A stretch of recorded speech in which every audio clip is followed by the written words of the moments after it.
Gestion des émotions versus acceptation. Est-ce qu'une émotion, elle est bonne ou est-ce qu'elle est mauvaise? C'est comme si on demandait si un humain, il est bon ou s'il est mauvais.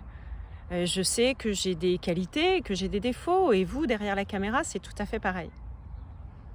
Une émotion, elle est là, c'est un clignotant à dire Sandrine, si cette émotion, elle pointe le bout de son nez, c'est qu'il y a un besoin qui est non assouvi dans ton histoire de vie, dans ta sphère, perso, pro.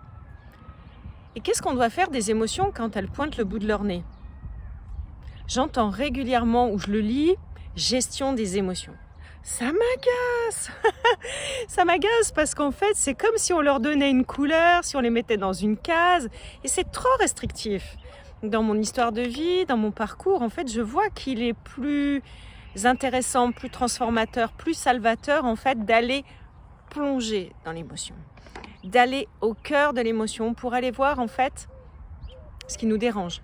Quelles sont les zones d'ombre, quels sont les traumas, quelles sont les difficultés, les choses qu'on n'aime pas de nous et qu'on ne veut pas voir. Et donc du coup, c'est mettre de la lumière là où il y a de l'ombre. Et comme ça, en fait, on va se laisser traverser par l'émotion, on va l'accepter et on va lui montrer qu'elle est importante et qu'elle a du sens.